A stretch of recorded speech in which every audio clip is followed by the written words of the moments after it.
তোমরা আমার দুঃসময়ে আমারে ভোট দিয়ে আমার এমপি বানাইছো। তোমরা আমার কাছে কিছু চাওয়া লাগবে না। সারা জীবনই তোমরা কি চাইবা তার চেয়ে বেশি আমি তোমাদেরকে দিয়া যাই। সারা জীবন কাজ করে একটা শ্রমিকও হবে না যে সে রেইনকোট পায় না, সবাই পাবে। এখন প্রশ্ন হইলো আজকে তো পাইলাম না দাদা, কখন পাইমু? প্রশ্ন এটা না। আজকে গিয়ে আমি বাসায় গিয়া আমি আরো 100 দিতেছি যাতে কেউ বাদ না থাকে। আমি একটু পরে দেওয়ার কথা লেগে কোন বাগানে সিঁড়িবাড়ি। এই রেইনকোট কোন সরকারি না, এই রেইনকোট আমারে কেউ বলে নাই দেওয়ার জন্য। আপনারা দুইবার আমি ভোট চাইতে আইছি এমপি নির্বাচনে, আর এরপরে আবার ভোট নাই এমনি আইছিলাম। আমার ভিতর থেকে মনে হয়েছে যে এই মানুষগুলা কষ্ট করে, এরা বৃষ্টির সময় একটা রেইনকোট দেওয়া দরকার।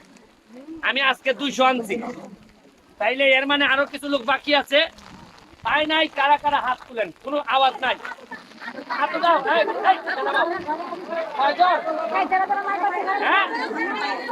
হাত নামাও, হাত নামাও। এই হেলা, আমরা ওই বাগানে আজকে আর দিব না। তুমি ওই বাগানের যে মাল আছে এই মাল এরা এখন গেল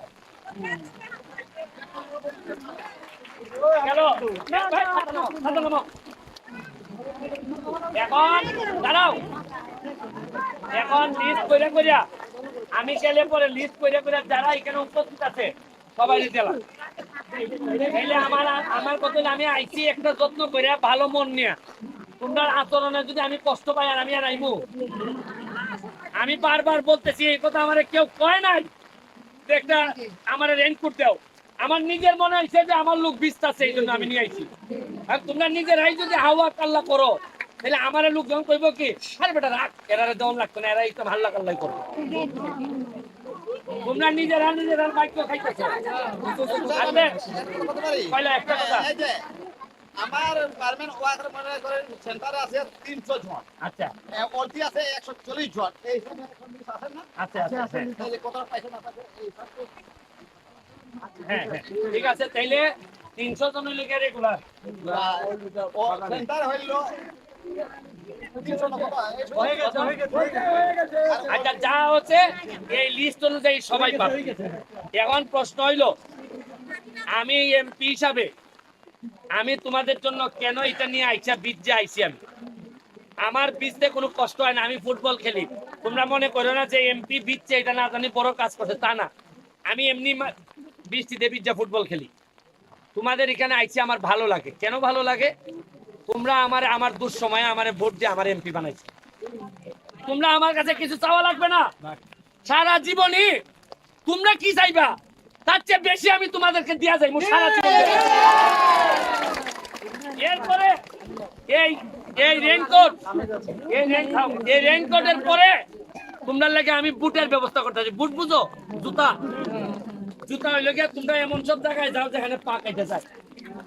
ছোট ছোট চায়না থেকে চীন থেকে নিয়ে আইমু জুতা। আমার কথা হইলো আমি কথা দিছি, এই যে তোমরা চেহারা আছে না, আমি ধরেন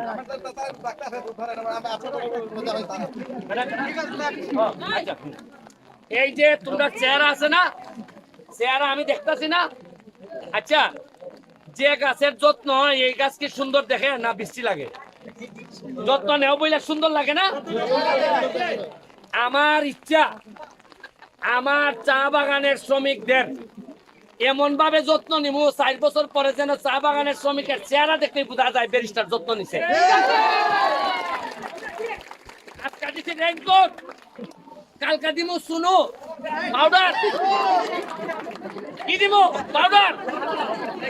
দেখা যাইবা আমার লোক যখন এই যে এই ড্রেস করে যখন হাত পায় শুনু টুনু দিয়া চেয়ারম্যান করবে যে আরে এটা আমার ভোটার নিবি, চিনাই লাগে না দেখি।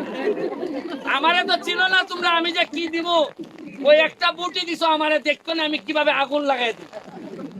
আর আমার লোকের উপর চা বাগানের টাকা মাইরা দিবাই হইতো না, কাইটা পাতলা করে দিই। আমি নিজে মাল খাই না, কোনো কাউরে খাইতে দিব না। আর আমি নিজে ঘাইমা কাজ করি, তোমরাও আমার মতো ঘাইমা কাজ করো। আর গ্রামে যারা তাদের টাকা যারা মাইরা দেয় তাদের বিরুদ্ধে আমি যুদ্ধ ঘোষণা করছি। আমারে অত দুর্বল মনে করো না, মনে করো না যে আমি মোটা পাঞ্জাবি পরে আসি নাই, প্যান্ট পরে আসি নাই, আমি মনে হয় দুর্বল না। আরে আমি পড়তে পড়তে ব্যারিস্টার হইছি, আমি ভালো করে জানি কার খেলা কোথায় দিতে হয়। কিন্তু আমি ওই মুরগি যেভাবে মুরগির বাচ্চারে পালে এইভাবে আমি তোমরা পালিয়ে রাখবো। আমার কিন্তু বুট আসে নাই, আরো 5 বছর পরে বুট। আমি এখন ঢাকা গিয়া পয়সা খাইলে কি হইতো? আমার কি এখানে আসার দরকার কি?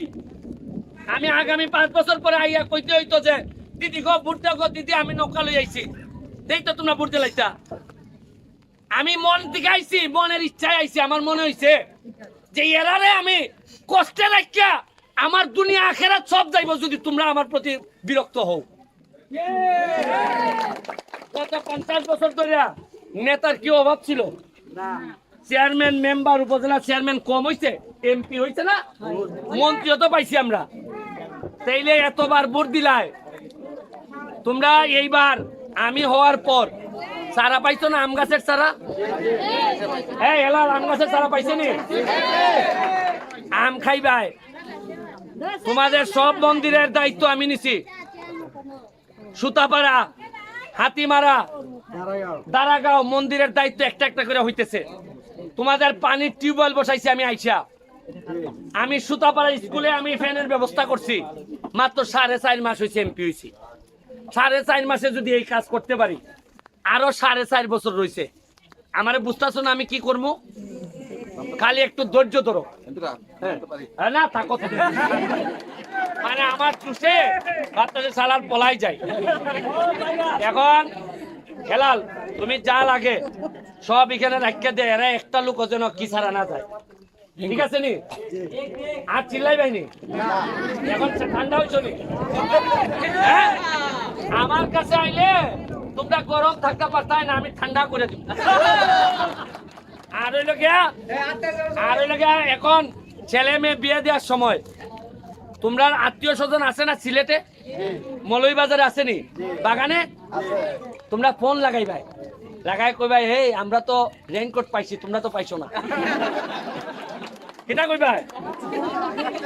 কইবাই এই এই এই শিবানী গো, শিবানী ওই শ্রীমঙ্গল, এবারে মৌলভীবাজার কয় শিবানী গো তোরা আমের চারা পাইছস নি? আমরা তো পাই আম খাইতাছি গো। দেখবাই না এরা চেত্যা কইব এরার এমপি রে দৌড়ানি তুলবো। তোমরা এখন মেয়ে বিয়ে দেওয়ার সময় বুঝা মেয়ে বিয়ে দিবাই, কইবাই যে আমার এমপি ব্যারিস্টার সুমন, আমরার এখন দাম আছে, বুঝা মেয়ে বিয়ে দিবাই। কোনো বিপদে বললে মেয়ে বিয়ে দেওয়ার সময় বিপদে বললে আমার সাহায্য নিবাই। ওই যে এখানে চেয়ারম্যান আছে, হেলাল আছে, আরে আমি কলিজাটা খুললা তোমাদের জন্য দেয়া। আর এরকম ঠাটার মধ্যে যেহেতু দাঁড়ানো সাহস আমার হয়েছে, এর মানে আমি ঠাটা ডরাই না, বুঝছো তো? আচ্ছা আমার কত কত দিয়ে কোন এমপি এই ঠাটার মধ্যে দাঁড়াইব কো? আরে তোমরা চেয়ারম্যানের ডরাইয়া নিচে দাঁড়াই রয়েছে, উঠে না বাচ্চা যে মইরানি যায় তার কথা হলে আর মরলে এমপিটা মরক। ঠিক আছে দিদি, আশীর্বাদ রইল। আর ছেলে মেয়েরে পড়াইও, হ্যাঁ? তাইলে আমার কষ্টটা আমার কাজে লাগবে। আর তোমাদের পর্যটন নগরী বানানোর জন্য যা যা লাগে আমি করে দিতেছি। তোমাদের প্রতি অনেক বেশি কৃতজ্ঞতা রইল। আর হেলাল প্রোগ্রাম দিয়ে শিডিউল করো, করে এইটা দেও, দিয়ে এইটা নাইলে আরেকদিন পিছাই দাও। ওকে।